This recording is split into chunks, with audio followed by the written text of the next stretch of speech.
आज का पहला प्रश्न है दोस्तों कि सिंधु घाटी सभ्यता की लिपि कौन सी थी। यानी कि इसमें पूछा गया दोस्तों कि सिंधु घाटी सभ्यता की लिपि कौन सी थी। तो दोस्तों ये हो जाएगा अज्ञात। क्या हो जाएगा दोस्तों? अज्ञात। यानी कि पहले क्वेश्चन का सही आंसर क्या हो जाएगा? ऑप्शन नंबर बी हो जाएगा। अगला प्रश्न आता है, अगला प्रश्न है दोस्तों कि ऋग्वेद के सबसे प्रमुख देवता कौन से हैं। यानी कि ऋग्वेद के सबसे प्रमुख देवता कौन से माने जाते हैं दोस्तों? तो दोस्तों इंद्रदेव। क्या हो जाएगा? इंद्रदेव देवता। यानी कि दूसरे क्वेश्चन का सही आंसर क्या हो जाएगा? ऑप्शन नंबर ए हो जाएगा। अगला प्रश्न आता दोस्तों कि जैन दर्शन के अनुसार जिन शब्द का क्या अर्थ होता है। तो दोस्तों जैन दर्शन के अनुसार जो है दोस्तों जिन शब्द का क्या अर्थ होता है। तो दोस्तों ये हो जाएगा विजेता। क्या हो जाएगा? विजेता अर्थ होता है जिन शब्द का। यानी कि तीसरे क्वेश्चन का आंसर क्या हो जाएगा? ऑप्शन नंबर ए हो जाएगा। अगला प्रश्न आता दोस्तों आप सभी का, अगला प्रश्न में पूछा जाता दोस्तों आप सभी से कि त्रिपिटक किस धर्म की पवित्र पुस्तकें हैं। तो त्रिपिटक जो है दोस्तों किस धर्म की पवित्र पुस्तकें कहलाते हैं। तो दोस्तों ये हो जाएगा बौद्ध धर्म के। किस धर्म के दोस्तों? बौद्ध धर्म के। यानी कि चौथे क्वेश्चन का सही आंसर क्या हो जाएगा? ऑप्शन नंबर बी हो जाएगा। अगला प्रश्न आता दोस्तों आप सभी का, अगला प्रश्न कह रहा दोस्तों आप सभी से कि सबसे महत्वपूर्ण जनपद कौन सा था। तो सबसे महत्वपूर्ण जनपद कौन सा कहलाता दोस्तों? तो दोस्तों मगध कहलाता। कौन सा? मगध। यानी कि इसका जो राइट आंसर होगा ऑप्शन नंबर क्या हो जाएगा? डी सही होगा। अगला प्रश्न आता दोस्तों, अगला प्रश्न देखने से पहले अगर आप लोग मेरे वीडियो को अभी तक लाइक नहीं किया दोस्तों तो आप सबसे पहले आप लोग लाइक कर लीजिएगा और मेरे चैनल को जीके विक्रम स्टडी को आप लोग सब्सक्राइब कीजिएगा दोस्तों, और दोस्तों के यहाँ ज़्यादा से ज़्यादा शेयर कीजिएगा। तो दोस्तों अगला प्रश्न में कहता है आपसे कि इतिहास का जनक किसे माना जाता है। तो इतिहास का जनक दोस्तों हेरोडोटस को माना गया है दोस्तों। यानी कि हेरोडोटस को इतिहास का जनक कहते हैं। यानी कि छठे क्वेश्चन का सही आंसर क्या हो जाएगा? ऑप्शन नंबर ए हो जाएगा। अगला प्रश्न आता है कि अर्थशास्त्र के लेखक कौन है। दोस्तों आप लोग बताइएगा कि अर्थशास्त्र के लेखक कौन है। तो दोस्तों अर्थशास्त्र के लेखक जो है दोस्तों चाणक्य को कहते हैं अर्थशास्त्र के लेखक। यानी कि सातवें क्वेश्चन का सही आंसर हो जाएगा ऑप्शन नंबर बी हो जाएगा। अगला प्रश्न आता दोस्तों कि आर्यभट्ट और कालिदास किस गुप्त शासक के दरबार में थे। तो आर्यभट्ट जी और कालिदास जी किस गुप्त शासक के दरबार में थे दोस्तों? तो दोस्तों चंद्रगुप्त द्वितीय के दरबार में थे। किसके गुप्त दरबार में थे? तो चंद्रगुप्त द्वितीय के दरबार में। यानी कि आठवें क्वेश्चन का जो सही आंसर होगा, सही उत्तर होगा दोस्तों ऑप्शन नंबर सी होगा। अगला प्रश्न आता है कि पृथ्वीराज चौहान के पिता कौन थे। तो पृथ्वीराज चौहान के पिताजी कौन थे दोस्तों? तो ये हो जाएगा सोमेश्वर चौहान। यानी कि नौवे क्वेश्चन का जो राइट आंसर होगा ऑप्शन नंबर क्या हो जाएगा? डी हो जाएगा।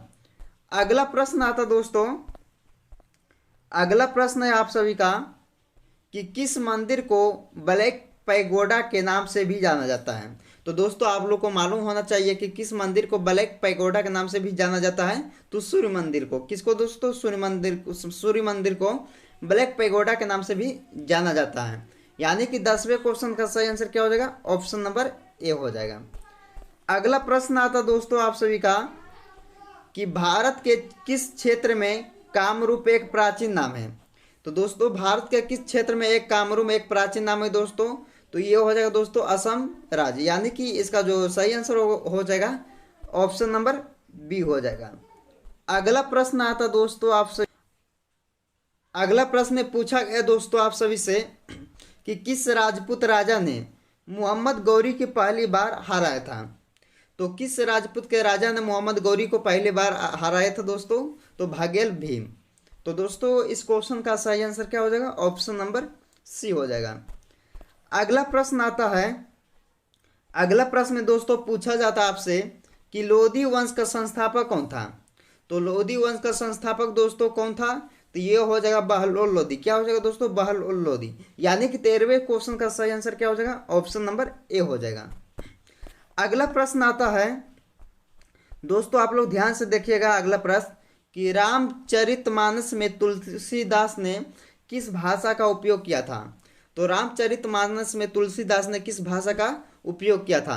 दोस्तों काफ़ी महत्वपूर्ण क्वेश्चन है, तो आप लोग जरूर इस प्रश्न को देखिएगा। तो दोस्तों ये हो जाएगा सही आंसर इसका, अवधी भाषा में इसने क्या किया था? रामचरितमानस तुलसी भाषा न तुलसीदास ने अवधी भाषा में का अवधी भाषा का उपयोग किया था दोस्तों। यानी कि इसका सही आंसर क्या हो जाएगा? ऑप्शन नंबर बी हो जाएगा। अगला प्रश्न आता है कि चार मीनार का निर्माण किसने किया था?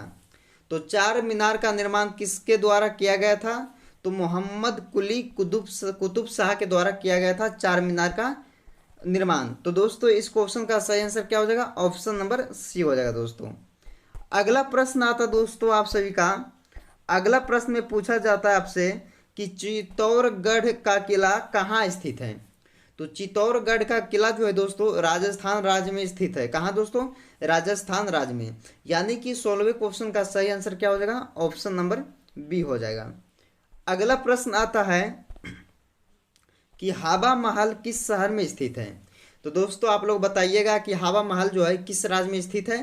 तो दोस्तों ये हो जाएगा जयपुर राज्य में। कहाँ दोस्तों? जयपुर शहर में। तो दोस्तों आप लोग इसे याद रखिएगा, जो हवा महल है जयपुर शहर में आपका स्थित है दोस्तों हवा महल। तो इसका सही आंसर क्या हो जाएगा? ऑप्शन नंबर ए हो जाएगा। अगला प्रश्न आता दोस्तों कि किस किले को गोल्डन फोर्ट के नाम से भी जाना जाता है?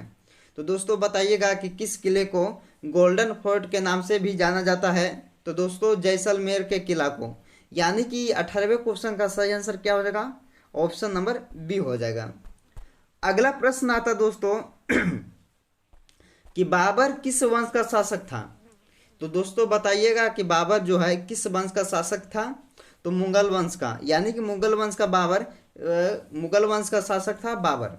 यानी कि इसका जो राइट आंसर होगा दोस्तों ऑप्शन नंबर क्या हो जाएगा? ऑप्शन नंबर ए हो जाएगा।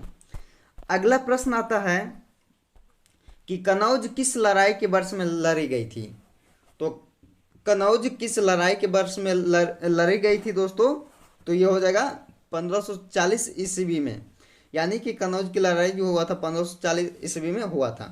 यानी कि 20वें क्वेश्चन का सही आंसर क्या हो जाएगा? ऑप्शन नंबर बी हो जाएगा दोस्तों।